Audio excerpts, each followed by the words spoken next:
Jungkook আশেপাশে চেয়ে দেখে নিল, কোথাও কেউ নেই দেখে আস্তে করে বলা শুরু করলো, আমি আর পারতেছি না ভাই। দিনকে দিন মানুষের সহ্য ধৈর্যের সীমা বাড়ে, আর আমার উল্টো সহ্য ধৈর্যের মাত্রা শূন্য হয়ে যাচ্ছে। তোর বোনের এই অবস্থা সহ্য করার সামর্থ্য আমার নেই। ওর চোখের দিকে তাকাতে পারি না আমি, নিজেকে বড্ড অপরাধী মনে হয়। প্রতিনিয়ত নিজের মনের সঙ্গে যুদ্ধ করেই চলেছি। নিজেকে সামলাতে না পেরে সব সময় ওকে দূরে সরিয়ে রাখি, বুকে পাথর রেখে। আর কতদিন চলবো? তোর বোনের কান্নায় আমার বুকের উপর জমানো পাথর পর্যন্ত গলে যায়। আমি এমনই অভাগা যে মনের রাজ্যের রানীকে তার প্রাপ্য অধিকারটুকু দিতে পারছি না।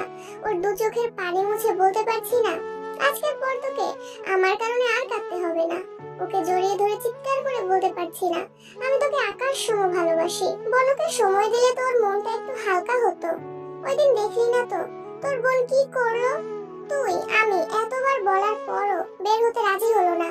আমি জানি ও আমার উপর রেগে আছে, আর কেন রেগে আছে সেটাও খুব ভালো করেই জানি। তারপরও ওর রাগ ভাঙাতে পারছি না। রাগ ভাঙাতে গেলেই একের পর এক প্রশ্ন করবে, আমি সেই প্রশ্নগুলোর মিথ্যে উত্তর দিতে পারবো না।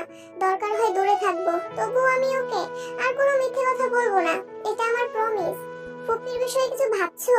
সেটাই ভাবতেছি, কিভাবে ভাই বোনদের সামনাসামনি করব আর কি রিঅ্যাকশন হবে, এসব ভেবেই মাথা আউলে যাচ্ছে আমার।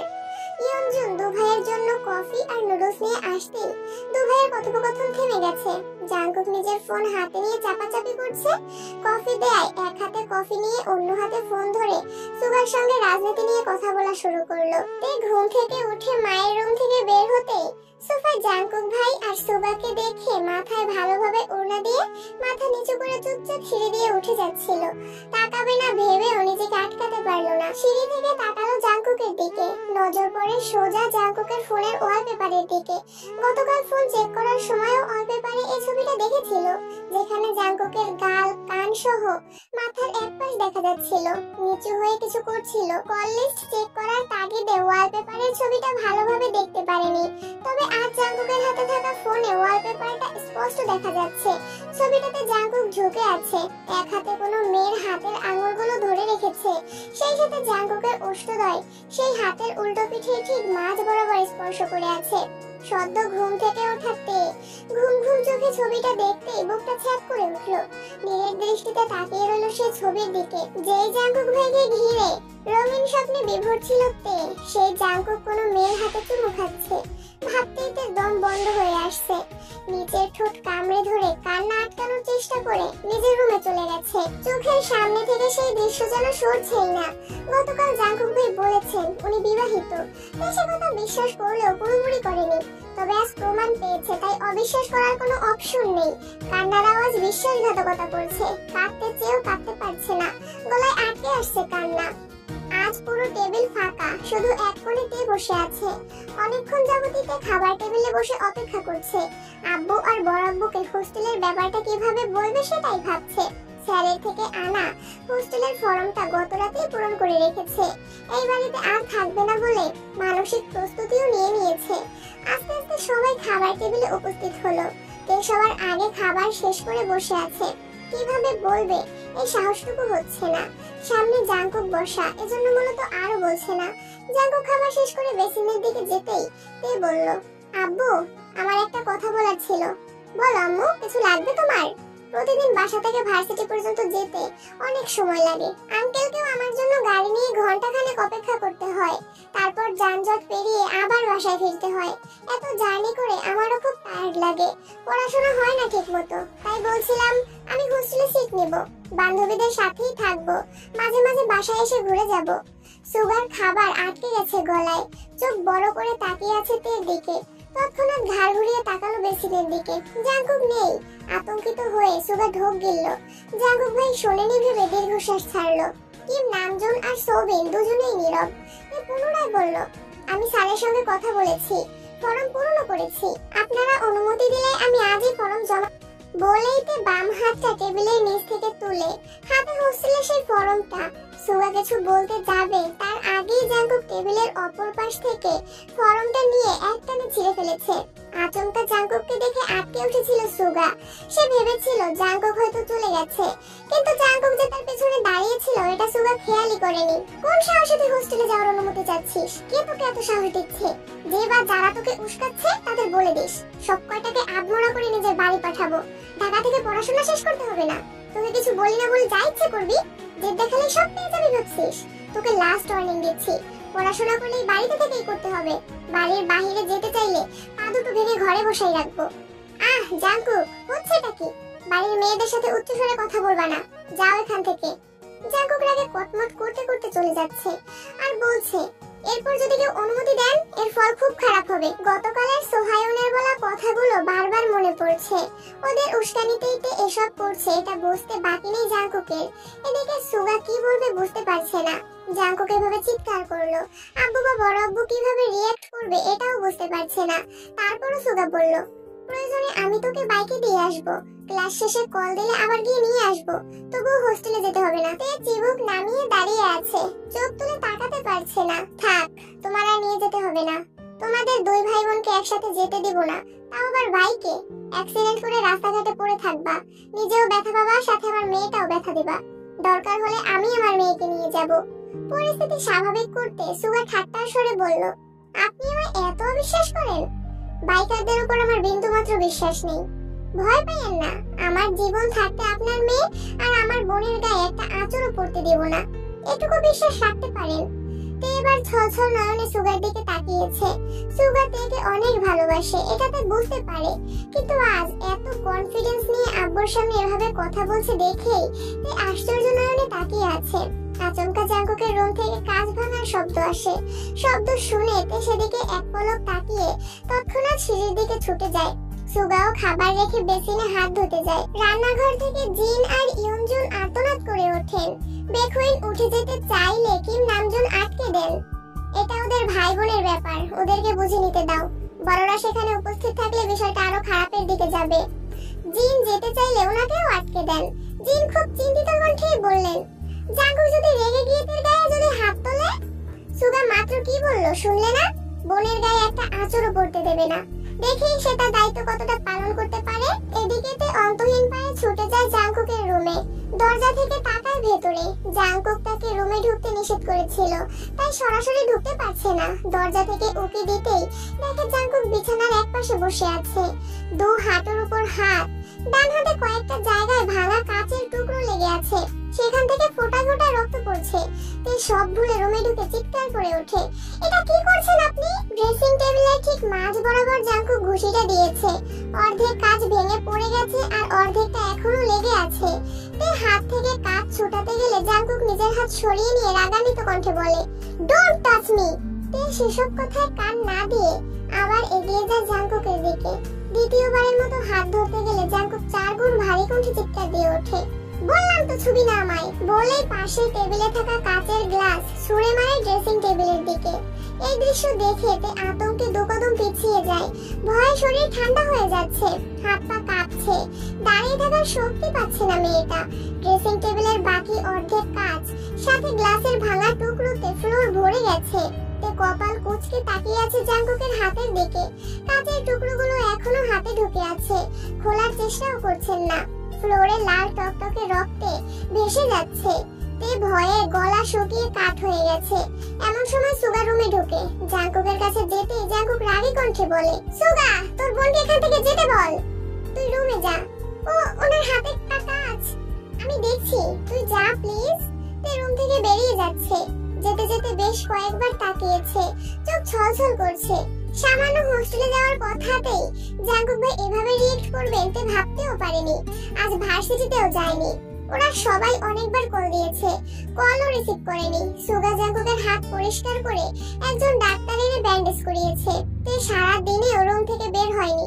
সন্ধ্যার পর সুগা তে রুমে আসছে। ভাইয়াকে দেখতে গেছিলি? না, উনি বারণ করেছেন যেতে। তখন তো রাগে বারণ করেছে, একবার গিয়ে দেখে আসিস। আমি যাব না। কেন? উনি আমায় ওনার রুমে যেতে বারণ করেছেন, ওনাকে ছুতে নিষেধ করেছেন। আমি কেন যাব ওনাকে দেখতে? এত রাগজেদ ভালো না বলো। আমাকে বলছো কেন? রাগজেদ ভালো না, এগুলো তোমার ভাইকে বলো গিয়ে। থাক, তোরা তোদের রাগ নিয়েই থাক, আমার কি। ভাইয়া, কি একটা কথা জিজ্ঞেস করি? কর। জাঙ্কুক ভাই কি বিবাহিত? তোকে কে বলছে? জাঙ্কুক ভাই। ভাইয়া তোকে এই কথা বলেছে? হ্যাঁ, ভাইয়া তোকেই বলেছে। ঠিক আমাকে না, লিসা আপুকে মেসেজে বলেছে। পরে আমি জিজ্ঞেস করেছি, তখন বলেছে হ্যাঁ বিবাহিত। ও আচ্ছা। লিসা ভাইয়াকে অনেকদিন যাবত ডিস্টার্ব করে, পিছু ছুটাতে বাধ্য হয়ে হয়তো বিবাহিত বলেছে। আমাকেও তো বলেছে। আমি কি ওনাকে ডিস্টার্ব করি নাকি? ধুর পাগলি, তোকে তো মজা করে বলছে। আর বাচ্চা? কিসের বাচ্চা? উনি যে বললো ওনার একটা বাচ্চা আছে। হায় আল্লাহ, ভাইয়া বলছে আর তুই বিশ্বাসও করে ফেলছিস? তোর সাথে ফাজলামো করছে পাগল। এসব চিন্তা বাদ দিয়ে ভাইয়াকে দেখে আসিস। সুগা চলে গেছে। দীর্ঘ নিঃশ্বাস ছাড়লো, কিন্তু মনের ভেতরের অস্বস্তি কাটলো না। জাঙ্কুক ভাইয়ের ফোনের ওয়ালপেপারটা বারবার চোখে ভাসছে। যদি বিবাহিত না হন, তবে ওই ছবিতে মেয়েটাকে? আগেও একবার জাঙ্কুক ভাইয়ের ওয়ালপেপারে একটা মেয়ের ছবি ছিল। ওই মেয়েটিই বাকি। অনেকক্ষণ ভাবনা চিন্তা করে অবশেষে জাঙ্কুকের রুমের সামনে আসলো তে। দরজায় দাঁড়িয়ে চেয়ে আছে। জাঙ্কুক ঘুমাচ্ছে, তাই ভেতরে ঢুকছে না। এক দৃষ্টিতে চেয়ে জাঙ্কুককে দেখছে। এত রাগ, অভিমান, ক্ষোভ সবকিছুর পরেও ওনার প্রতি এক অন্যরকম টান কাজ করে। এই অনুভূতি পৃথিবীর সব অনুভূতিকে হার মানাবে। 10 মিনিট পর জাঙ্কুক সজাগ হয়েছে। দরজায় তেকে দেখে আস্তে করে বলে, ভেতরে আয়। পুরুষালী কণ্ঠ মস্তিষ্কে পৌঁছতই ঘোর কেটে যায়। ধীর পায়ে রুমে ঢোকে। দাঁড়িয়ে আছে দেখে জাঙ্কুক বসতে বলল। তে চেয়ারে বসতে গেলে জাঙ্কুক বিছানায় পাশ দেখিয়ে বলে, এখানে বস। তেও জাঙ্কুকের কথা মতো জাঙ্কুকের মাথার কাছে বসলো। দুজনেই বেশ খানিকটা সময় নীরবতা পালন করলো। অবশেষে তে নিয়মনীয় কণ্ঠে জিজ্ঞেস করলো, হাতে কি ব্যথা আছে? কম। ওষুধ খাইছেন? না। কেন? এমনি, ইচ্ছে হয়নি। ওষুধ খেতে কি কারো ইচ্ছে হয়? কি জানি, আপনি তো এমন ছিলেন না। এমন হচ্ছেন কেন? কেমন হচ্ছি? ভন্ড। মনে হয় তোর ছোঁয়া লেগেই হচ্ছি। ইস, আমি মোটেই ভন্ড না। মাঝে মাঝে একটু ভন্ডামি করিস আর কি। জাঙ্কুক ভাইয়ের মায়াবী কণ্ঠে শুনে তার সব অভিমান গলে গেছে। মুখ গোমড়া করেই ডাকলো, জাঙ্কুক ভাই। জাঙ্কুক দৃষ্টি সরাসরি এর চোখে পড়ে। চাওয়া চাই হয় দুজনের। এবার জাঙ্কুকের না বলে ভ্রুজোড়া পর পর দুবার নাচায়। জাঙ্কুকের এমন কাণ্ডে তে নিঃশব্দে হেসে মাথা নিচু করে ফেলে। জাঙ্কুক ভাইয়ের এমন চাহনি প্রতিবারই থেকে লজ্জায় আড়ষ্ট করে। কিছু বলবি? বল। আপনি কি সত্যি বিবাহিত? হয়তো। বাচ্চা? প্ল্যানিং করব ভাবছি। মানে কি এসবের? বিয়ে করেছি, বাচ্চার প্ল্যানিং করব না? কাজে বলেন বাচ্চা আছে, ওটা তো কল্পনায়। ফাজলামি বন্ধ করুন। ভাইয়া বলেছে আপনার বউ বাচ্চা কিচ্ছু নাই। না, এ হতে পারে না। আমার বউ আছে, কল্পনায় আমার বাচ্চাও আছে। আর একটা প্ল্যানিং করব ভাবছি। ফাজলামো বাদ দিন, সত্যি করে বলুন প্লিজ। আচ্ছা, তুই না আমায় বিশ্বাস করিস না? তাহলে এই কথা চোখ বন্ধ করে বিশ্বাস করে ফেলছিস কিভাবে? তার মানে ভাইয়া যা বলছে তা সত্য? আল্লাহ জানেন। জাঙ্কুকের ওয়ালপেপারের ছবিটার কথা ভেবে তে পুনরায় ডাকে, জাঙ্কুক ভাই। আপনার ওয়ালপেপারের ছবিটা কার? আমার। কেন? আপনার তো জানি, কিন্তু মেয়েটাকে? মেয়ে আসলো কোথা থেকে? আমি দেখেছি। জাঙ্কুক পাশ থেকে ফোন নিয়ে লক খুলে তের দিকে ধরলো। ছবিটাতে জাঙ্কুক ঝোঁকে জুতার ফিতা বাঁধছিল। জাঙ্কুকের থেকে কিছুটা দূরে একটা ছেলে একটা মেয়ের হাতে চুমু খাচ্ছে। ওয়ালপেপারটা দূর থেকে দেখলে মনে হবে জাঙ্কুকই মেয়েটার হাতে চুমু খাচ্ছে। তে ছবিটা দেখে জাঙ্কুকের দিকে ফোন দিয়ে বলল, ওয়ালপেপারে দেওয়ার মতো আর ছবি নেই আপনার? আছে, এটা চেঞ্জ করবেন। Okay ma'am. তে নিশ্চুপ, নিজের পচা চিন্তা ভাবনার জন্য লজ্জায় মাথা নিচু করে বসে আছে। আসছিস যখন এক কাজ কর। কি? ওইখানে তেল আছে, আমার চুলে তেল দিয়ে দে। আমি? তোকে? আমার যে বউ আছে, এটা তো তুই মানতেছিস না। এখন তেল দিয়ে দেবে কে? আপনাকে ছুতে নিষেধ করেছিলেন, হয়তো ভুলে গেছেন। চুলে তেল দিলে তো স্পর্শ করতে হবে। ও আচ্ছা, তার মানে ছবি না বলে মনস্থির করেই ফেলছিস? জি। এত জেদ কোথায় থাকে তোর? জানি না। জাঙ্কুক বাম হাতে তার ডান হাত টেনে নিজের কপালের উপর রেখে বলল, দেখ গায়ে কত জ্বর, মাথা ব্যথায় তাকিয়ে থাকতে পারছি না। তারপরও তুই যদি জেদ নিয়ে থাকতে চাস, তাহলে আমার কিছুই বলার নেই। তে তাড়াতাড়ি গিয়ে তেলের বোতলটা নিয়ে আসছে। এতক্ষণ গা ছোঁয়নি বলে জ্বরের মাত্রা বুঝতে পারেনি। অল্প অল্প করে তেল হাতে নিয়ে জাঙ্কুকের চুলে ম্যাসাজ করে দিচ্ছে। জাঙ্কুক অপলক দৃষ্টিতে তের দিকে তাকিয়ে আছে। ঠোঁটের কোণে এক চিলতে হাসির ঝলক। তের নজর পড়তে তে হালকা ধমকের স্বরে বলল, মাথায় না ব্যথা? চোখ খুলে রেখেছেন কেন? জাঙ্কুক সঙ্গে সঙ্গে চোখ বন্ধ করে ফেলেছে। তে বেশ খানিকক্ষণ চুল ম্যাসেজ করে মাথা টিপে দিয়েছে। চোখ বন্ধ রাখতে রাখতে জাঙ্কুক কখন যে ঘুমিয়ে পড়েছে নিজেও জানে না। 10 মিনিট চুপচাপ বসে রইল। কি করবে বুঝতে না পেরে ভাবলো রুমে চলে যাবে। যেই না উঠতে যাবে অমনি জাঙ্কুক কাঁধ হয়ে তের হাত জড়িয়ে ধরেছে। জাঙ্কুক জ্বরের ঘুরেই বিড়বিড় করছে, তুই যাস না প্লিজ। দুবার জাঙ্কুককে ডাকে কিন্তু জাঙ্কুক গভীর ঘুমে তলিয়ে আছে। জ্বর বাড়ছে, জলপট্টি দিবে যে তার ব্যবস্থাও নেই। জাঙ্কুক হাত আঁকড়ে ধরায় উঠতেও পারছে না। জাঙ্কুকের মাথায় হাত বোলাচ্ছে, জাঙ্কুককে ডাকছে কিন্তু জাঙ্কুকের কোনো সাড়া নেই। কপালে গলায় হাত দিয়ে তে বারবার জ্বর পরীক্ষা করছে। দিশা না পেয়ে তে নিজের গাল জাঙ্কুকের কপালের সঙ্গে মিশিয়ে রেখেছে, যেন গায়ের তাপ কিছুটা হলেও তের শরীরে চলে আসে। ক্ষণে ক্ষণে জাঙ্কুকের শরীরের তাপমাত্রা বৃদ্ধি পাচ্ছে। তে কি করবে কিছুই বুঝে উঠতে পারছে না। দৌড়ে গিয়ে বড় আম্মুকে ডাকবে এই সুযোগটাও পাচ্ছে না। তের ফোন রুমে রেখে আসছিল, জাঙ্কুকের ফোনের লক খুলতে পারছে না। জাঙ্কুকের জ্বর বাড়ছে দেখে দুরু দুরু কাঁপছে বুক, চোখে মুখে চিন্তার ছাপ। জাঙ্কুকের আকস্মাত কাণ্ডে তে নিঃশ্বাস আটকে গেছে, স্তব্ধ হয়ে গেছে, আঁখি জোড়া প্রশস্ত হয়ে গেছে। এই বুঝি কোঠর ছেড়ে বেরিয়ে আসবে। নিঃশ্বাসের সঙ্গে সঙ্গে হৃদস্পন্দনও থেমে গেছে। জ্বরের ঘরে জাঙ্কুক বালিশ থেকে সরে তের উরুতে শুয়েছে, এক হাতে তের কোমর আঁকড়ে ধরেছে। জাঙ্কুকের মুখ ঠিক তের উদরের সঙ্গে মিশে আছে। জাঙ্কুকের উষ্ণ শ্বাস জামা ভেদ করে তের নমনীয় উদর স্পর্শ করছে। এতে এতে পাথর বনে গেছে। অনেকটা সময় নিঃশ্বাস আটকে ছিল, শেষ পর্যায়ে ভিতরে আটকানো নিঃশ্বাসটা খুব জোরে ছাড়ে। বক্ষপিঞ্জরে আবদ্ধ পাখিটা এই বুঝি উড়ে যাচ্ছে। জাঙ্কুকের এক একটা নিঃশ্বাস তের উদর স্পর্শ করছে আর তের ছোট্ট দেহ প্রতিবার কম্পিত হচ্ছে। কাঙ্ক্ষিত পুরুষের অনাকাঙ্ক্ষিত আচরণে তে পুরো হতভম্ব হয়ে গেছে। কিছু সময়ের ব্যবধানে শ্বাসনালীতে তুফান শুরু হয়ে গেছে। গলা শুকিয়ে কাঠ, বারবার ঢোক গিলছে, অবিরত কাঁপছে দুহাত। জাঙ্কুক জ্বরের ঘোরে তেকে আরো শক্ত করে জড়িয়ে ধরেছে। এমন কল্পনাতীত কাণ্ডে তের হৃদস্পন্দনের মাত্রা বেড়ে আকাশ ছোঁয়ার পথে। জানালা দিয়ে আসা কনকনে ঠান্ডা বাতাস তের কানে ঢুকছে। বাতাসেরা যেন তেকে কানে কানে বলছে, তুই তো জাঙ্কুক ভাইয়ের প্রণয়ের অনলে পুড়তে চাস, তবে কিসের এত অভিশঙ্কা। তের শরীর ঝাঁকুনি দিয়ে উঠল। জাঙ্কুকের গায়ের জ্বরের তাপে তের পেট পুরো গরম হয়ে গেছে। জ্বরের ঘরে জাঙ্কুক আবল তাবল বলা শুরু করেছে। দীর্ঘ সময় পর তে নিজের কাপা কাপা হাতে জাঙ্কুকের মাথায় আলতোভাবে স্পর্শ করেছে। গলা খাকারে দিয়ে কোমল কণ্ঠে ডাকলো, জাঙ্কুক ভাই। জাঙ্কুক উত্তর দেওয়ার অবস্থাতেই নেই। ঘোরের মধ্যে কি সব বলেই যাচ্ছে। তে কান পেতে শুনছে, বুঝতে চেষ্টা করছে জাঙ্কুক কি বলছে।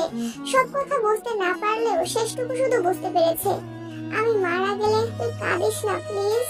জাঙ্কুকের এমন কথা শুনে জাঙ্কুকের মাথা দুহাতে শক্ত করে আঁকড়ে ধরে আর্তনাদ করে ওঠেতে, এমন কথা বলবেন না প্লিজ, কিচ্ছু হবে না আপনার, ঠিক হয়ে যাবেন, আপনার কিচ্ছু হতে দেব না আমি। বেশ খানিকক্ষণ পর তে জাঙ্কুককে রেখে দৌড়ে নিচে নামলো। ততক্ষণে বাড়ির সবাই শুয়ে পড়েছে। শীতের রাত, তাই সবাই একটু তাড়াতাড়ি শুয়ে পড়ে। তে বড় আম্মুকে ডাকতে গিয়েও থেমে গেল। বড় আম্মু অসুস্থ। জাঙ্কুক ভাইয়ের এই অবস্থা দেখলে বড় আম্মুর শরীর আরো খারাপ হবে, এই ভেবে আর ডাকেনি। ছুটে গেল সুগার রুমে। সুগাও বাসায় নেই। তে নিজের রুম থেকে ঔষধ আর ফোনটা নিয়ে সুগাকে কল করতে করতে জাঙ্কুকের রুমে গেল। সুগাকে জাঙ্কুকের অবস্থা জানিয়ে তাড়াতাড়ি আসতে বলেছে। অনেকক্ষণ ডাকার পর জাঙ্কুকের একটু হুঁশ আসছে। তে কোনো রকমে জাঙ্কুককে উঠিয়ে ঔষধ খাইয়ে দিয়েছে। জাঙ্কুক চোখ বন্ধ করে শুয়ে আছে। তে জাঙ্কুকের কপালে জলপট্টি দিয়ে দিচ্ছে। জাঙ্কুক বেশ খানিকটা সময় নিস্তেজ হয়ে পড়ে রইল। জ্বর মাথায় উঠে গেছে। তে জলপট্টি দিচ্ছে আর সরাচ্ছে। কপালের তাপে কয়েক মুহূর্তেই পট্টি গরম হয়ে যায়, তাই বারবার পাল্টাতে হচ্ছে। প্রায় 1 ঘন্টা পর জাঙ্কুক হঠাৎই চোখ মেলল। জ্বর কিছুটা কমেছে, তাই হুঁশ পেয়েছে। সরাসরিতে চোখের দিকে তাকালো। শরীরের উত্তাপে চোখ লাল হয়ে গেছে। তে জলপট্টি দিতে দিতেই শুধালো, শরীর কি বেশি খারাপ লাগছে?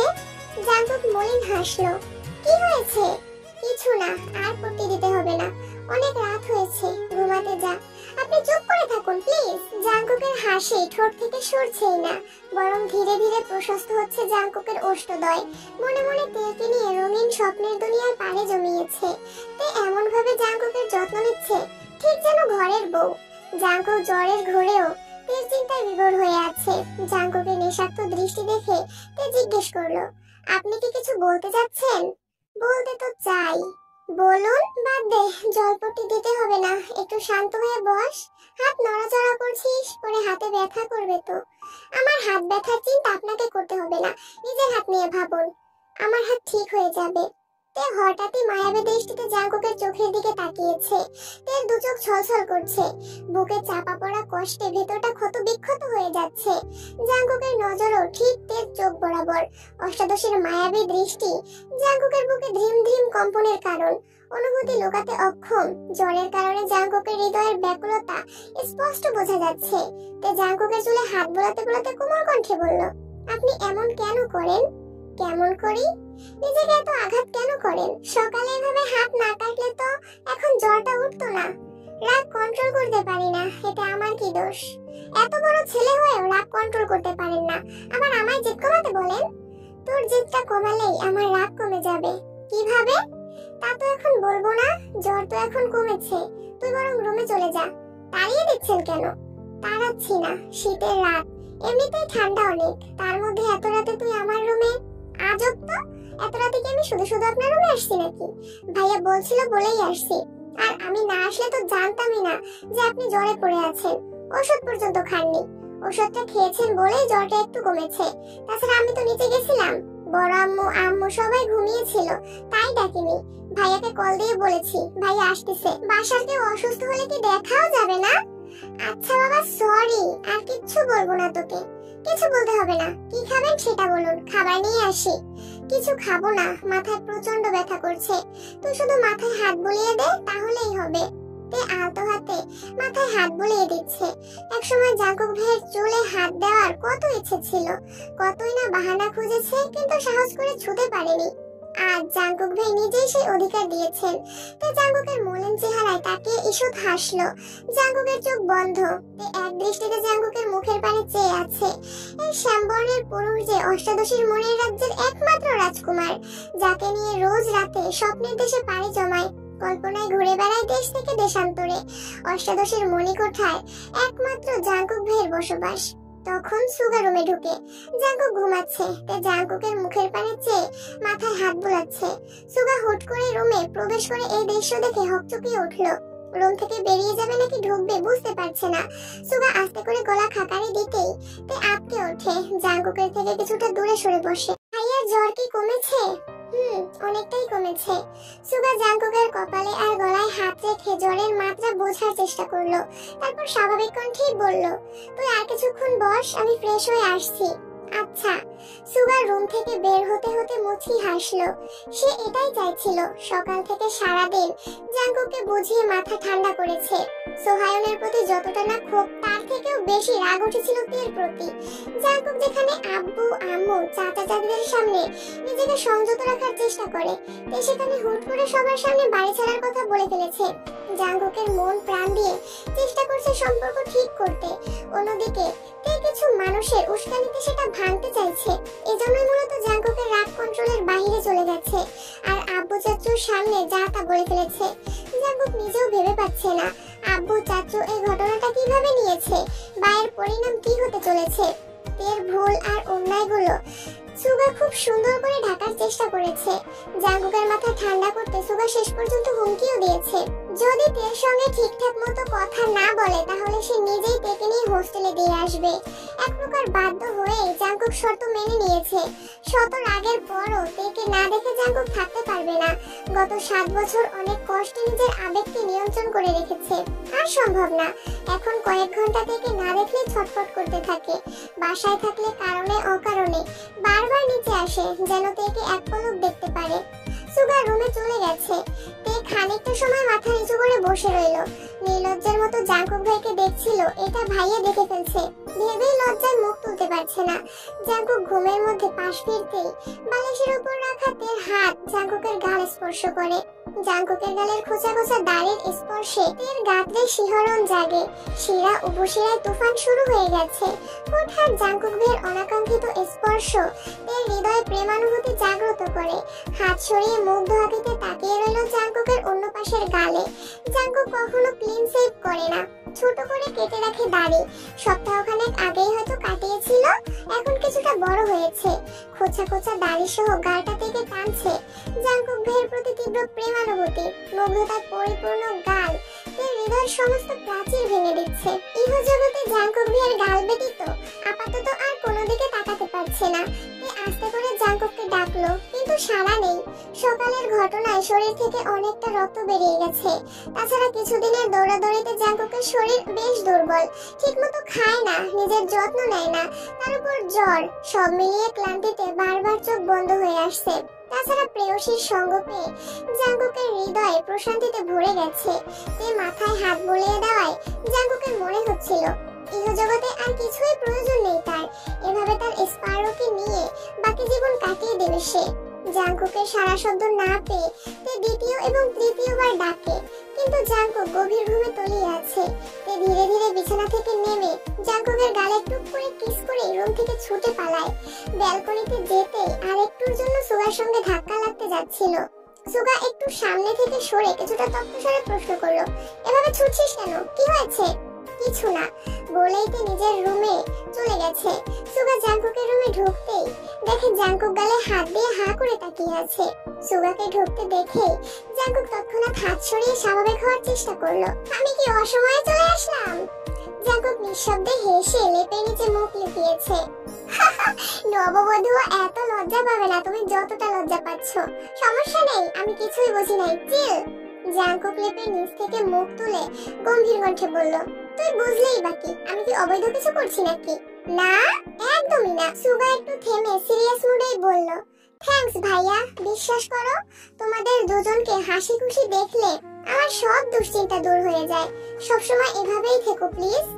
ভাই রে, এভাবে থাকলে নিজেকে নিয়ন্ত্রণ করা কষ্টকর হয়ে যাবে। তোর বোনের যন্ত্রণায় আমি কোনো একটা অঘটন ঘটিয়ে ফেলবো। তোমার প্রতি আমার বিশ্বাস আছে, তারপরও কোনো অঘটন ঘটলে সমস্যা নেই, আমি সামলে নিব। সুগা খানিকক্ষণ চুপ থেকে পুনরায় বলে, হাতের কি অবস্থা, ব্যথা আছে? আছে, একটু কম। তুমি জানো তোমার নিজের দোষেই আজ তোমার এই অবস্থা। আমি আবার কি করলাম?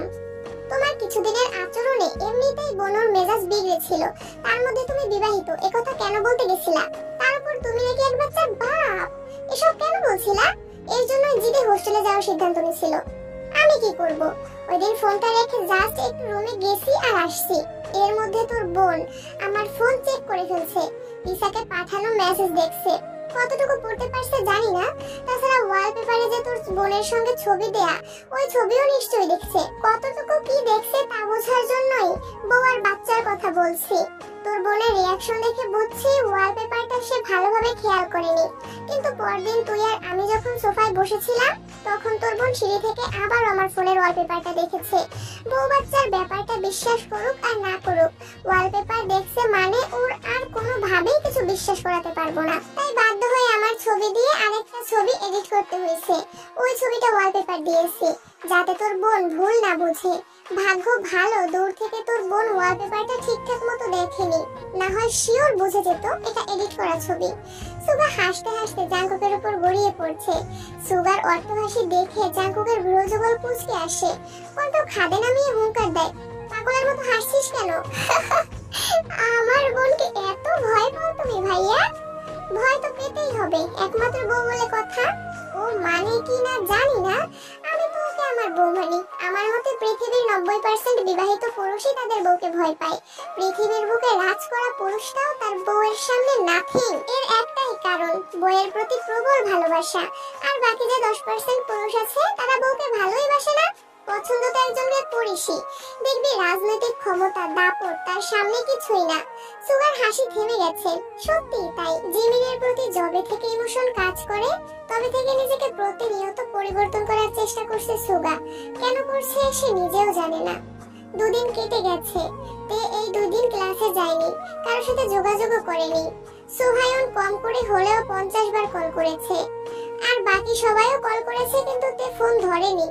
রাগ তার নিজের প্রতি। ওদের উস্কানিতে নিজের গলে যাওয়া একদমই উচিত হয়নি। আজ ভার্সিটিতে আসছে, অনেকদিন পর জিমিনও আজ ক্লাসে আসছে। জিমিনকে দেখে তে জড়িয়ে ধরেছে। ক্লাস শেষ হতেই সকলে এক জায়গায় জড়ো হয়েছে। কি রে, এতগুলো কল দিলাম, ধরিসনি কেন? তোকে কতগুলো কল মেসেজ দিলাম, কোথায় নিখোঁজ হয়ে গেছিলি? কোথাও না। কি রে, কি হয়েছে? কোনো সমস্যা? আমার জীবনটাই সমস্যায় ভরপুর। হয়েছে কি বলতো? আমি ভাবছিলাম হোস্টেলে সিট নিব। ওরা সবাই বলেছিল হোস্টেলে আসলে ভালো হবে, তাই ফর্ম নিয়ে গেছিলাম। ফর্ম পূরণ করে পরদিন আব্বু আর বড় আব্বুকে বলেছি। ওনারা কিছু বলার আগে জাঙ্কুক ভাই ফর্ম ছিঁড়ে চিল্লাচিল্লি শুরু করেছেন, এমনকি আমার পা ভাঙার হুমকি পর্যন্ত দিয়েছেন। বড় আব্বু জাঙ্কুক ভাইকে ধমক দিয়েছে। ওই রাগে রুমে গিয়ে ড্রেসিং টেবিল ভেঙে হাত কেটে একাকার অবস্থা করে ফেলেছে। 3 দিন ধরে হাতের ব্যথায় আর জ্বরে ভুগতেছে। আজ দেখছি এই অবস্থাতেই অফিসে যাচ্ছে। জিমিন সহ বাকি সকলে পূর্ণ মনোযোগ দিয়ে সবটা শুনলো। জিমিন আতঙ্কিত কণ্ঠে বলল, তোর বোন বিরাট সাহস হয়েছে। তুই জানিস ছোট থেকে তোকে কিভাবে বড় করেছে। প্রয়োজন ছাড়া এক পা এদিক সেদিক যেতে পারিসনি। তুই ভাবলি কিভাবে যে তোকে হোস্টেলে আসার অনুমতি দিবে? আর তুই অনুমতি চাইতেই বা গেলি কোন সাহসে? তোরে মেরে আত্মরা করেনি সেই কপাল। তুই আমায় একটাবার কল দিতি, আমি ডিরেক্ট নিষেধ করতাম তোকে। আমি কিভাবে জানবো এমন কিছু হবে? জাঙ্কুক ভাইয়ের উপর রাগ করেই তো চলে আসতে চাইছিলাম। তুই হোস্টেলে আসলে এই বেটার কি সমস্যা? বেটা বিয়ে করতে পারে, বাচ্চা থাকতে পারে, আর তুই সামান্য হোস্টেলে আসবি, এতেই এত হাঙ্গামা। আসলে পুরুষ জাতটাই খারাপ। আমি তোর জায়গায় থাকলে না বলেই চলে আসতাম। দেখ, সব ছেলে কিন্তু খারাপ হয় না। দেখিস না আমি কত নিষ্পাপ। আমিও। কি বলছিস তুই এসব? জাঙ্কুক ভাই বিবাহিত, বাচ্চা আছে, এসব কি শুনছিতে? উনি সেদিন বলছিলেন উনি বিবাহিত, বাচ্চা আছে, তারপর জানছি আমার সাথে ফাজলামো করছে। আজকে ফাজলামো করে বলছে 2 দিন পর দেখবি সত্যি সত্যি বউ নিয়ে বাসায় চলে আসছে। পরে চিল্লাবি না, বলে রাখলাম। এই তুই চুপ করবি? তোর ব্রেকআপ হয়েছে বলে তুই কি সারা দুনিয়ার মানুষের ব্রেকআপ করিয়ে বেড়াবি নাকি? আমি চাই না আমার ফ্রেন্ডরা কেউ ফালতু ছেলের জন্য নিজের জীবন বরবাদ করুক। জাঙ্কুক ভাই মোটেই ফালতু না। বাদ দে, আমার জাঙ্কুক ভাইকে নিয়ে তোরা কেউ কিছু বলবি না। আমার জাঙ্কুক ভাই ভালো হলেও আমার, খারাপ হলেও আমার। হইছে? বেটা বিয়ে করে ফেলছে শুনে সেদিন তুই কান্নাকাটি শুরু করছিলি, মনে নাই? এখন আমাদের দোষ? ও দিনে 100 বার জাঙ্কুক ভাইয়ের জন্য কান্না করে, 100 বার হাসে, তাই বলে তোরা ওকে আরো উস্কাবি? আমি 2 দিনের জন্য বেড়াতে গেছি কিনা আমার বেবিটার ব্রেন ওয়াশ করা শুরু করে দিছিস? আমরা তো চাই তোর বেবিটা হাসি খুশি থাকুক। তোর বেবির খেয়াল রাখার দায়িত্ব তো আমাদেরও। দেখলাম তো কেমন খেয়াল রাখছিস। হাসাইয়া দিয়ে নিজেরা তো বিরাট শান্তিতে আছিস। ঝড় যা গেছে তা আমার বেবিটার উপর দিয়েই গেছে। জাঙ্কুক ভাই বলছে যারা আমাকে উস্কাইছে তাদের সবকটাকে আদমরা করে নিজের বাড়ি পাঠাবে। একদম ঠিক আছে, এদের মারাই উচিত। জিমিন, তুই এভাবে বলতে পারলি? তুই আমার সঙ্গে কথা বলিস না, বদমাশ পোলা। মনে হয় তোর জাঙ্কুক ভাইয়ের থেকে আমরা ভয় পাইছি। বলিস আসতে, দেখবো নে তোর ভাইয়ের কত পাওয়ার আর আমার ভাই ব্রাদার্সদের কত পাওয়ার। এই গর্জনটা জাঙ্কুক ভাইয়া বা সুগা ভাইয়ের মুখোমুখি হওয়ার পর যেন থাকে। চলতে তেকে নিয়ে জিমিন চলে গেছে। তে জিমিনকে সব ঘটনা খুলে বলেছে। জিমিন শুধু একটা কথাই বারবার বলছে, তুই আমাকে একটাবার জানাতে পারতি। তুই জানিস তুই বাড়ির প্রত্যেকটা মানুষের কলিজার টুকরা, তারপরে এমন কাণ্ড কেন ঘটালি? জাঙ্কুক ভাই না চিল্লালে তোর ভাই, আব্বু বা বড় আব্বু নিশ্চয়ই রাগ দেখাতো। তে নিজের প্রতি নিজেই বিরক্ত। জিমিনও আর বেশি কিছু বলেনি। তেকে বিদায় দিয়ে নিজেও বাসায় চলে গেছে। এদিকে জাঙ্কুক আজ সকাল সকাল অফিসে আসছে। হাত এখনো পুরোপুরি ঠিক হয়নি, কিন্তু একটা বিদেশি কোম্পানির সঙ্গে আজ গুরুত্বপূর্ণ মিটিং। গত 3 বছরের অর্ডারের সমতুল্য এই একটা অর্ডার। সবকিছু ঠিকঠাক থাকলে জাঙ্কুকদের কোম্পানি দেশের সেরা 5টার কোম্পানির মধ্যে একটা হবে। তাই হাতের দুরবস্থা নিয়ে জাঙ্কুক অফিসে আসছে। টানা 1.5 ঘন্টা মিটিং চললো। জাঙ্কুক নিজের সর্বোচ্চ চেষ্টা করেছে। মিটিং শেষে ওনারা ডিল কনফার্ম না করেই চলে গেছেন। বলেছে পরবর্তীতে কল দিয়ে জানাবে। তাই সকলেই একটু টেনশনে আছে।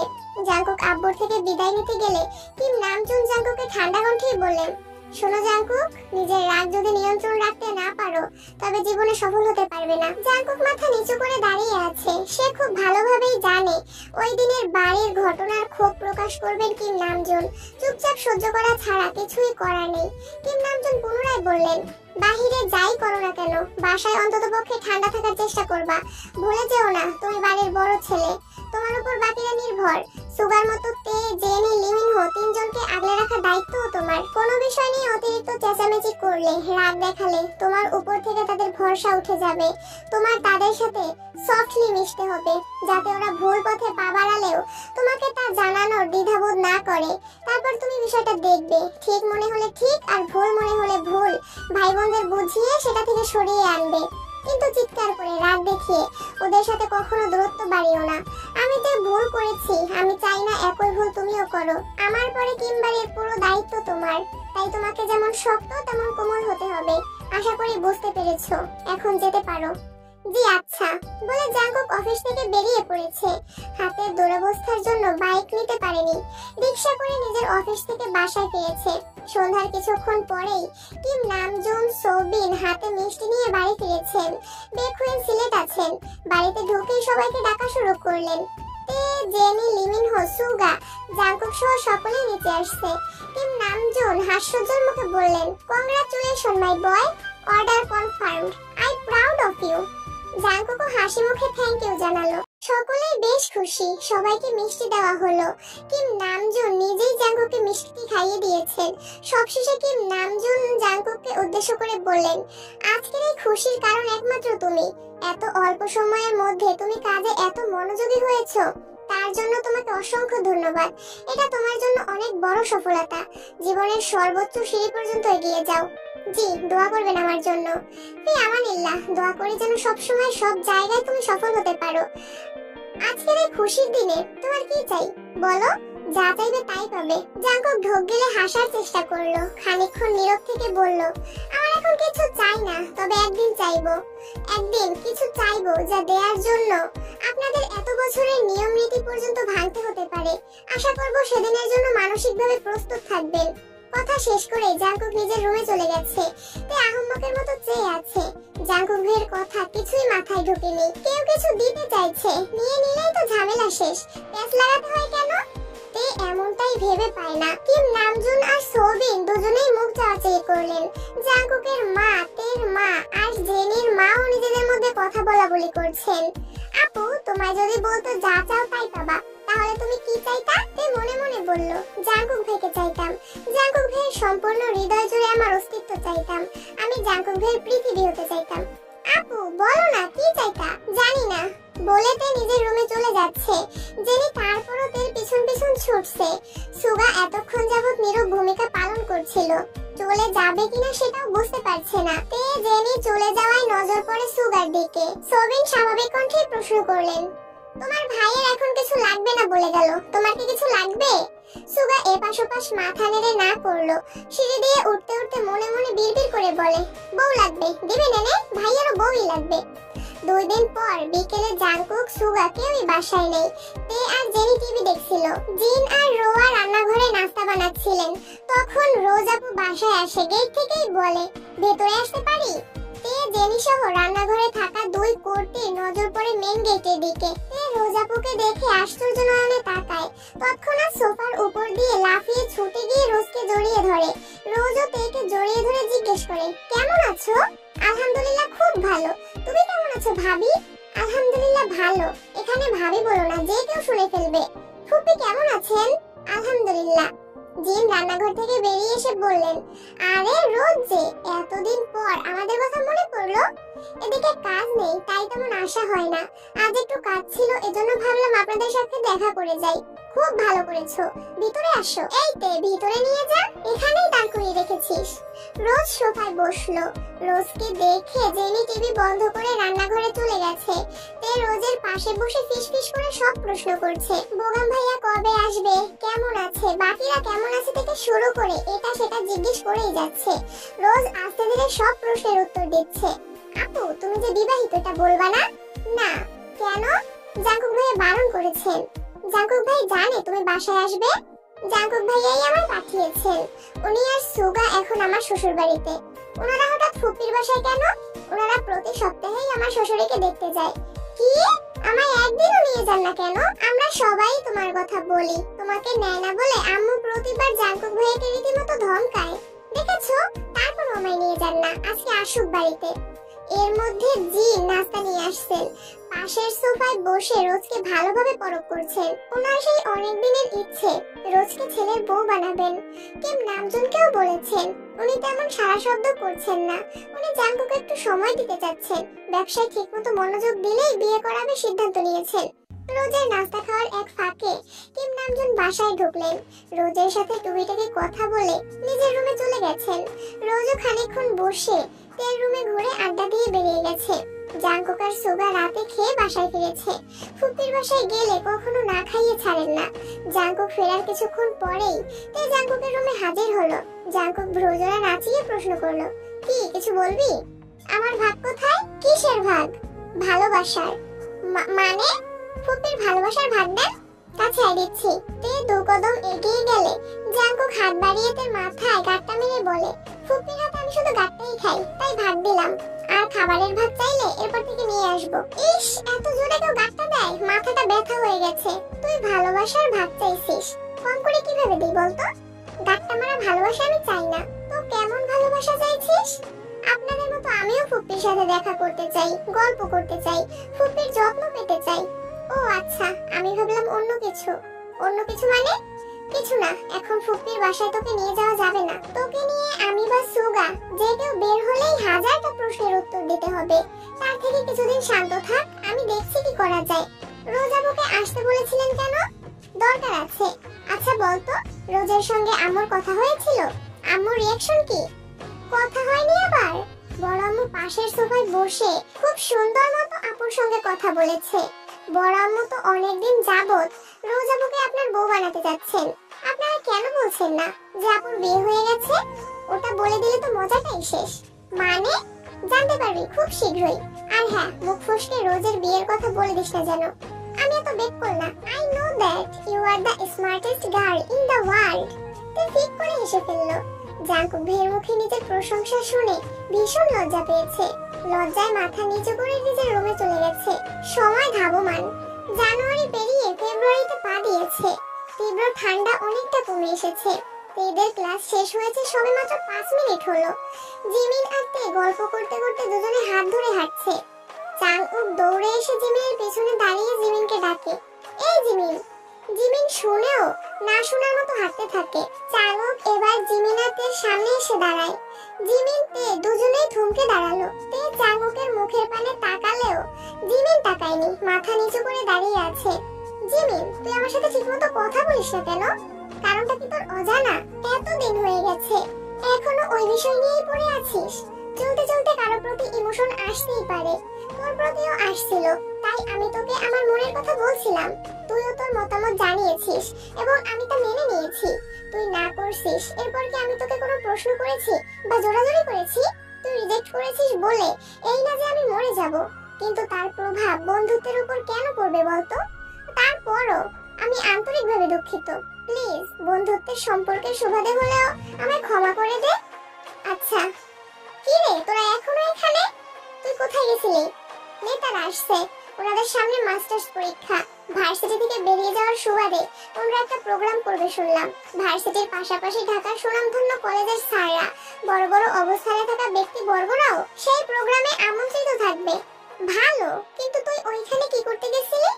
এমনিতেই নেতাদের সাথে দেখা করতে গেছিলাম। ওনাদের সাথে পরিচয় থাকা ভালো, রাজনৈতিক পাওয়ার থাকবে, যে কোনো সমস্যায় সাহায্য পাওয়া যাবে।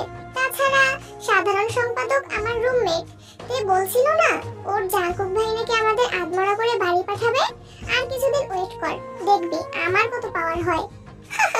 দেখছিস তে, তোর জাঙ্কুক ভাইয়ের ভয়ে নেতাদের পিছু নিচ্ছে। আরে শোন, নিজের নাই 2 আনা ক্ষমতা, আবার ভাব দেখায় 16 আনার। সেদিন যেভাবে বলছিলি ভাই ব্রাদার্সদের পাওয়ার দেখাবি, তখন তো ভাবছিলাম তোদের এলাকায় ভাইদের কথা বলছিস। এই জন্যই বলি আমার জাঙ্কুক ভাই সবার সেরা। তোদের মতো 8-10 জনকে পেটানো আমার জাঙ্কুক ভাইয়ের কাছে জাস্ট 5 মিনিটের ব্যাপার। ওনার কাউকে প্রয়োজন নেই, একাই 199 জনের সমান। 199 জনের সমান কিভাবে হয়? হলে 100 জনের সমান হবে। আমার জাঙ্কুক ভাই একটু ব্যতিক্রম, তাই 199 জনের সমান। এটা কেমন লজিক? এটা আমার লজিক, তোরা বুঝবি না। শোন, কথায় কথায় আমার জাঙ্কুক ভাই করিস না, কানে খুব লাগে। তোর কানে লাগে এটা তোর কানের সমস্যা, তাড়াতাড়ি ডাক্তার দেখা গিয়ে। আমার জাঙ্কুক ভাই, আমি আমার জাঙ্কুক ভাই বলবো।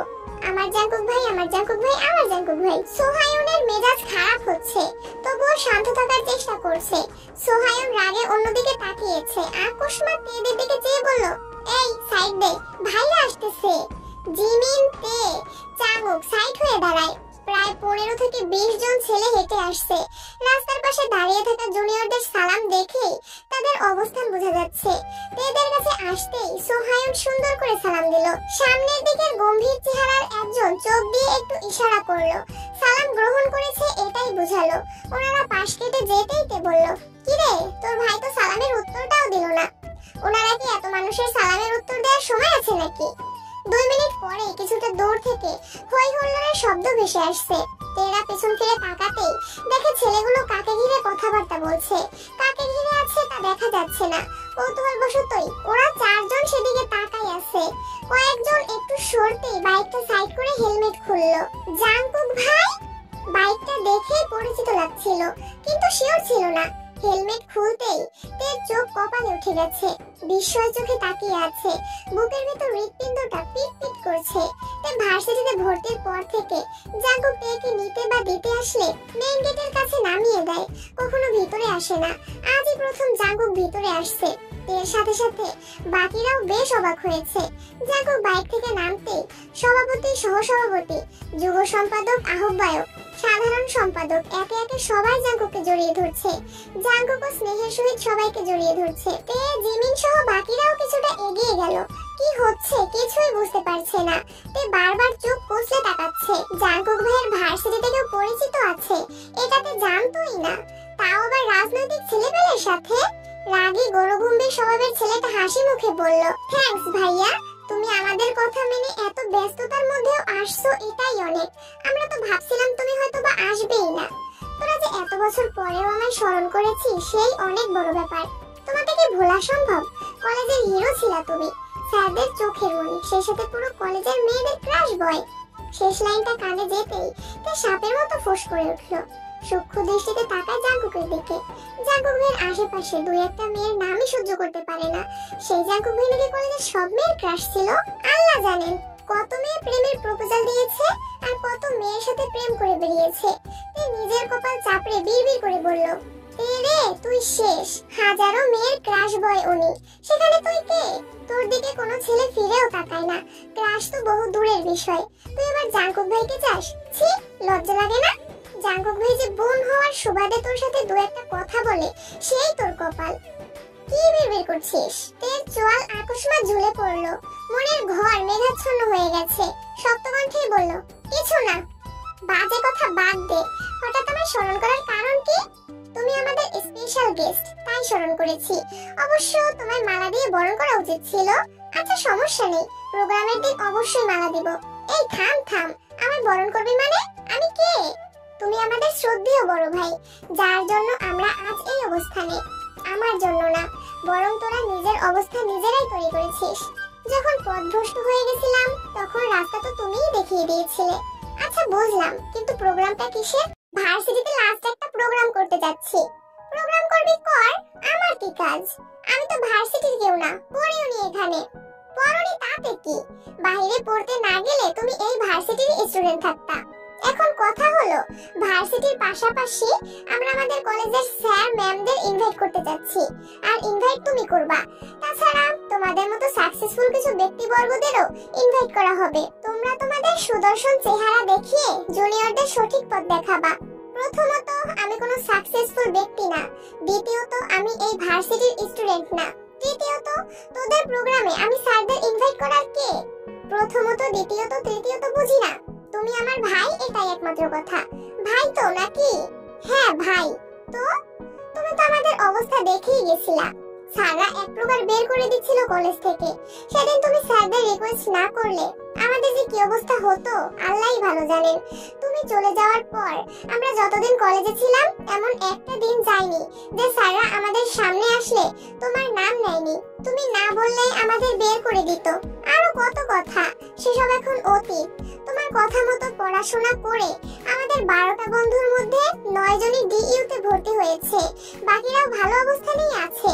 তোমার সাথে যোগাযোগ করার চেষ্টা করেছি, কিন্তু তুমি নেটওয়ার্কের বাইরে ছিলা। কিছুদিন আগে হঠাৎ একদিন তোমাকে একটা মেয়ের সঙ্গে দেখলাম, দেখার সুযোগ ছিল না। অনেক খোঁজ নিয়ে জানতে পারছি তুমি সুগার ভাই। তারপর সুগার থেকে ফেসবুক আইডি নিলাম। আমার বা আমাদের জীবনের গল্পে তুমি অন্যরকম ভূমিকা পালন করেছো, যার ঋণ কোনো দিন কিছু দিয়েই শেষ করতে পারবো না। তাই তোমার প্রোগ্রামে আসতেই হবে ভাইয়া। বাবা গো, তোরা যেভাবে আমার প্রশংসা করছিস, আমার বাপেও আজ পর্যন্ত এত প্রশংসা করেনি। তুমি যে কি চিজ, তোমার বাপে হয়তো বুঝেই নাই। জাঙ্কুক মৃদু হাসলো। আরেকজন বলে উঠলো, ভাইয়া জানো, একই শহরে থেকেও গত 5 বছর যাবত কোনোদিন কলেজে পা দেয়নি। স্যারদের দেখে মুখ লুকিয়ে চলছি। এখন তো ভার্সিটি লাইফ শেষ, দুদিন পর কে কোথায় থাকবো তা জানা নেই। তাই প্রোগ্রামটা করতে চাচ্ছিলাম। ভার্সিটির সদস্যদের সঙ্গে কথা বলেছি, ওনাদের আপত্তি নেই। এখন তুমি আমাদের সাথে যাবে। আমাদের পক্ষ থেকে কলেজের স্যারদের একটু বলবা, আমরা বললে যদি না আসে, তুমি বললে নিশ্চয়ই রাজি হবেন। আচ্ছা আচ্ছা, সবই করে দিব। প্রয়োজনে প্রোগ্রামেও আসবো, কিন্তু গেস্ট হিসেবে নয়, সাধারণ মানুষ আর তোদের ভাই হিসেবে। যদি কোনো প্রকার মালা দিয়ে বরণ আমায় নিয়ে 500 শব্দের ভান্ডার শুরু করিস, তাহলে এক একটাকে স্টেজে ফেলে পেটাবো বলে রাখলাম। তাই বলে আমাদের জীবনের গল্পের নায়কের প্রশংসা করব না? না, করবি না। আমি শুধু তোদের পথ দেখিয়েছি, বাকি সব তোরা করেছিস। তোদের সাকসেস তোদের, এতে আমার কোনো হাত নেই। তোরা যে আমার কথা মনে রেখেছিস, এতেই শুকরিয়া। এমনও মানুষ আছে যাদের জন্য জীবন দিয়ে দিলেও তারা সেসব ভুলে যায়। দোয়া করি জীবনে সাকসেসফুল হ। দেখো তো, তোমার রাস্তায় দাঁড় করিয়ে জীবনের ইতিহাস শুরু করে দিয়েছি। চলো ভেতরে চলো। ভেতরে আর যাবো না, কথা তো হলোই। আমার নাম্বার রাখ, কবে কলেজে যাবি জানাস। অফিসের কাজ ফেলে আসছি, একদিন কাজ একটু কম করলে কিচ্ছু হবে না। কত বছর পর তোমাকে পেয়েছি, আড্ডা না দিয়ে ছাড়ছি না। চলো চলো। জাঙ্কুক ঘুরতেই তেদের দেখতে পায়। কিছুটা দূরেই দাঁড়িয়ে ছিল ওরা। জাঙ্কুক পিছন ফিরে থাকায় আগে দেখতে পায়নি। তে আশ্চর্য নয়নে তাকিয়ে আছে। ওদের সব কথোপকথনই তে মনোযোগ সহকারে শুনেছে। বুঝতে বাকি নেই, ওদের পড়াশোনাতে জাঙ্কুক ভাইয়ের অবদান অনেকখানি। তবে সেই ছেলেগুলোর কি হয়েছিল তা শোনার বেশ আগ্রহ যাচ্ছে তের মনে। জাঙ্কুক কিছুটা এগিয়ে এসে তের মুখোমুখি দাঁড়ালো, ছোট্ট করে শুধালো, ক্লাস শেষ? জাঙ্কুকের কণ্ঠে তে হকচকিয়ে তাকালো। তের মনোযোগী ছিল অন্য কোথাও। উপনিস মাথা নেড়ে বলল, শেষ, কিন্তু আপনি এখানে কেন? তে সব কথা শুনেও না শোনার মতো প্রশ্নটা করেছে। জাঙ্কুক চোখের ইশারায় ছেলেগুলোকে দেখিয়ে বলল, ওদের সঙ্গে দেখা করতে আসছিলাম। ছেলেগুলো এগিয়ে গেছে। জাঙ্কুককে না পেয়ে পিছন ফিরে তাকাতেই তেকে দেখলো। 2 কদম এগিয়ে এসে বলল, ওনাকেই দেখেছিলাম তোমার সাথে। উনি কে ভাইয়া? তোমার? জাঙ্কুক তার আগেই বলল, আমার কাজিন। তোরা যা, আমি আসছি। ছেলেগুলো এগিয়ে যাচ্ছে। জাঙ্কুক তেকে উদ্দেশ্য করে গলায় তেজ এনে বলল, আড্ডা দেয়া শেষ হলে বাসায় যা, গাড়ি অপেক্ষা করছে। সোহায়ন আর জাঙ্কুককে দেখেও না দেখার মতো করে চলে যাচ্ছে। তে পিছন থেকেই ডেকে বলল, আমি আপনার সাথে যাব। অনেকদিন হলো জাঙ্কুকের বাইকে ওঠে না। রাগারাগি মান অভিমানে ঠিক মতো কথাই বলেনি। সেখানে বাইকে ওঠা তো দূরের বিষয়, আসতে খুব ইচ্ছে করছে জাঙ্কুক ভাইয়ের সাথে বাইকে ঘুরবে। তাছাড়া ফুপির জন্য মনটা ছটফট করছে। সে প্ল্যান করেছে ফুপিকে দেখে একেবারে বাসায় ফিরবে। জাঙ্কুক 2 আঙুলে ইশারা দিতেই জাঙ্কুকের কাছে এগিয়ে গেল। আচ্ছা, আমি না আসলে কি করতে? সোহায়ন আর জাঙ্কুকের প্রতি ক্রোধ চেপে রাখতে পারছে না। ওদের দিকে তাকালেই অঘটন ঘটতে পারে, তাই তাকাচ্ছেও না। তে স্বাভাবিক কণ্ঠেই উত্তর দিল, আপনি না আসলে গাড়িতে যেতাম, আপনি এসেছেন তাই বাইকে যাব। আমি তোকে নিতে আসিনি, অন্য কাজে এসেছি। আমি এত কিছু জানি না, আপনি আমায় নিয়ে যাবেন এটাই শেষ কথা। তে জেদের কাছে জাঙ্কুকের সুপ্ত ক্রোধ হার মানতে বাধ্য হয়েছে। জাঙ্কুক ক্ষীণ হাসলো। তে জেদ দেখিয়ে কথা বললে ওর নাক ফুলে যায়, গাল দুটো লাল টকটকে হয়ে যায়। দুধে আলতা চেহারার রক্ত বর্ণের ছাপ ভেসে ওঠে, গলার দুপাশে 2টা রক ফুলে ওঠে। তেকে এভাবে দেখলে জাঙ্কুকের উদ্বেলিত হৃদয়ের কম্পন তীব্র হয়ে ওঠে। কল্পনার জগতে পাড়ি দিতে ইচ্ছে করে, রক্তাভ দুগালে ভালোবাসার পরশে দিতে ইচ্ছে করে। কিন্তু বরাবরের মতোই সে অসহায়। নিজের অনুভূতি লুকাতে হয় প্রতিবার। দীর্ঘশ্বাস ছেড়ে বলল, কিছুক্ষণ অপেক্ষা করতে হবে। ব্যাপার না, অপেক্ষা করব। বিড়বিড় করে বলল, সারা জীবন। জাঙ্কুক 2 কদম এগিয়ে পিছন ফিরে আবার তাকালো, কিন্তু কিছু বলল না। এখানে চাংওক সোহায়ন আছে যাদের সহ্য হয় না, আবার তেকে নিয়ে ভিতরে যাবে, সেখানেও প্রায় 20-30টা ছেলে আছে। কে কোন নজরে তেকে দেখবে, এই চিন্তায় তেকে কিছু বলল না। জাঙ্কুক চলে যেতেই জিমিন দীর্ঘ নিঃশ্বাস ছেড়ে সোহায়ন আর চাংওকের দিকে তাকালো। সোহায়ন আর চাংওক দুজনেই স্তব্ধ হয়ে আছে। চোখের সামনে এতক্ষণ যা ঘটলো তার কিছুই বিশ্বাসযোগ্য না। নিজের চোখ, নিজের কান, কোনো কিছুকেই বিশ্বাস করতে পারছে না।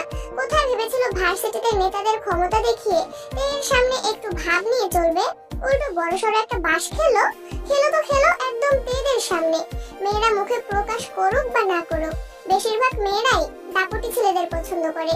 কেউ কিছু বললে ছেলেটা যেন মুখ লুকিয়ে সেখান থেকে প্রস্থান না নেয়। মেয়েটার সম্মান বাঁচাতে ছেলেটা যেন প্রতিবাদ করতে পারে। প্রতিনিয়ত জাংকুকের এত প্রশংসা শুনে সোহায়ন ও চাংউক ভেবেছিল তারাও রাজনীতি করবে, নেতাদের পরিচিতি লাভ করে তের মন জয় করে নেবে। কিন্তু জাংকুক ক্ষণে ক্ষণে সব প্ল্যান ভেস্তে দিচ্ছে। জিমিন ওদের অসহায় মুখের পানে চেয়ে থেকে হঠাৎই হাসি শুরু করেছে। হাসতে হাসতে তের উপর হেলে পড়ছে। জিমিনের অস্ফুট হাসি দেখে তেও হাসলো। জিমিন কেন হাসছে এটা কারোরই অজানা নয়। 2 মিনিট, 5 মিনিট, 10 মিনিট হয়ে গেছে, জিমিন হেসেই যাচ্ছে।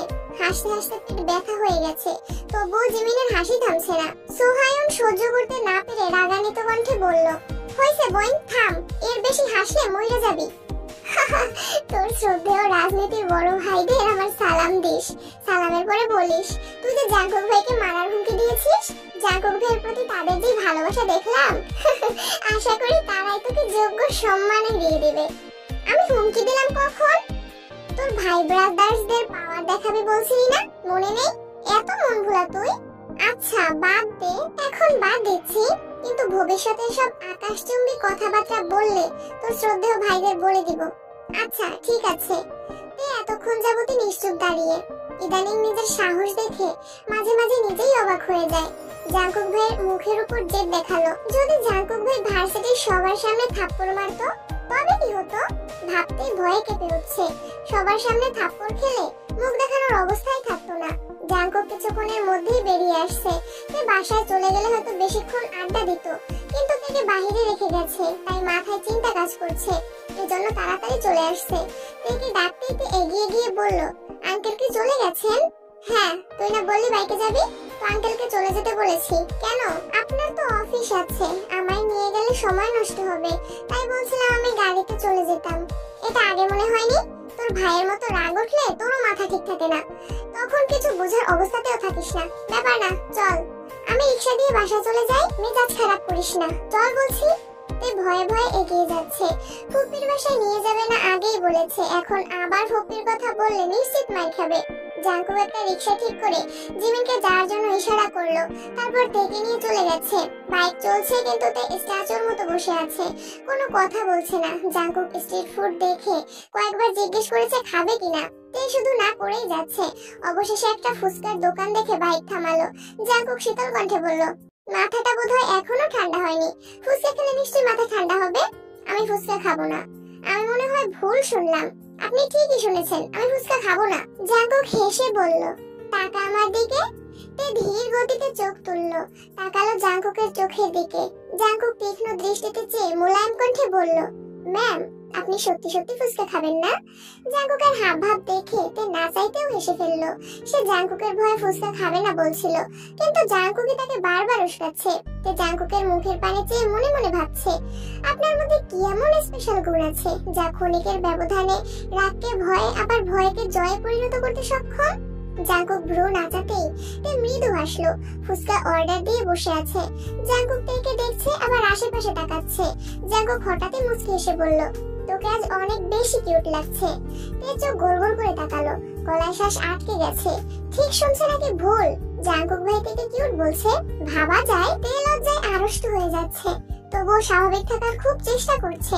জাংকুক পুনরায় বলল, নীল রংটা তোকে খুব মানাচ্ছে, আগে বোধহয় কখনো নীল রঙের জামাতে দেখিনি। তে এবার আরো বেশি লজ্জা পেয়েছে, চোখ দ্বিগুণ নামিয়ে নিয়েছে। জাংকুক স্থির দৃষ্টিতে তেকে দেখছে, পলকও ফেলছে না। তা বুঝতে পেরে তে আরো তাকাতে পারছে না। গাল আর নাকের ডগা আবারও লাল হয়ে গেছে, মনে হচ্ছে লাল রঙের ব্লাশ লাগিয়েছে। তে ঘন ঘন নিঃশ্বাস ফেলছে। সামান্য কিউট বলাতে যে কেউ এত লজ্জা পেতে পারে এটা থেকে না দেখলে বোঝাই যেত না। তে বারবার নিজেকে স্বাভাবিক করার চেষ্টা করছে, কিন্তু চোখ তুলতেই পারছে না। ওষ্ঠটা কাঁপছে তীর তীর করে। তের এই অবস্থা বুঝতে পেরে জাংকুক দৃষ্টি স্বাভাবিক করে পুনরায় বলল, ফুপ্পিকে দেখতে যাবি? তে এবার আশ্চর্য নয়নে তাকালো। তার মনের কথা জাংকুক ভাই কিভাবে বুঝলো? তের লজ্জারাঙা মুখ দেখে জাংকুক ঢোক গেল, চোখ বন্ধ করে দীর্ঘশ্বাস ছাড়লো। মনে মনে বলল, উফ, আমার শান্ত মনটাকে উল্টো পাল্টো করে দিতে তোর লজ্জায় লালে তো মুখটাই যথেষ্ট। তোকে এভাবে দেখলে বউ বউ ফিল পাই। কবে যে তোকে আমার করে পাবো, অপেক্ষার প্রহর যে ফুরায় না। আপনি কিভাবে বুঝলেন আমি ফুপির সাথে দেখা করতে চাই? তুই তো বলছিলি। আমি সেই কবে বলছিলাম, তাকে এখনো মনে আছে? তুই কবে কি বলিস সবই আমার মাথায় থাকে, শুধু সুযোগের অপেক্ষায় থাকি। সবার কথাই আপনার মাথায় থাকে? সবার কথা মানে যে যা বলে সবকিছু মনে থাকে? না, প্রয়োজনের বাইরে সবকিছুই ভুলে যাই। আপনার গার্লফ্রেন্ড কয়টা? মানে গার্লফ্রেন্ড ছিলেন না, মেয়ে বন্ধু বা প্রেমিকা? তা বুঝলাম, কিন্তু হঠাৎ এমন প্রশ্ন কেন? শুনলাম কলেজের সব মেয়ের ক্রাশ ছিলেন, তাই আর কি। জাঙ্গুক নিঃশব্দে হাসলো। এর মনে হিংসা কাজ করছে, এটা জাঙ্গুকের বেশ বুঝতে পারছে। জাঙ্গুক জিভ দিয়ে ঠোঁট ভিজিয়ে বলল, আছে হাজার খানেক। হোয়াট? কুল। ফাজলামো করেন আমার সাথে? সত্যি করে বলুন কয়জন? না, বলা যাবে না, তুই সবাইকে বলে দিবি। সত্যি বলবো না, বলুন। গার্লফ্রেন্ড নেই, তবে একটা গোলাপি কালার বউ আছে। ফোঁস করে শ্বাস ছাড়লো। বুড়ো কুচকে রাগান্বিত কণ্ঠেই বলল, থাকেন আপনার গোলাপি কালার বউ নিয়ে, দরকার হলে লাল নীল হলুদ বউ নিয়ে থাকুন। উঠতে নিলে জাঙ্গুকের হাত চেপে ধরে বসালো। তপ্তস্বরে বলল, আমার লাল নীলের প্রয়োজন নেই, গোলাপিটাই যথেষ্ট। ফাজলামি বন্ধ করুন, মেজাজ খারাপ হচ্ছে। কি আমার মেজাজ গো? তাও ভাই একটু পর পর খারাপ হয়। আচ্ছা ঠিক আছে, বন্ধ করলাম। তুইও আমায় এমন প্রশ্ন করবি না। করলাম না এমন প্রশ্ন।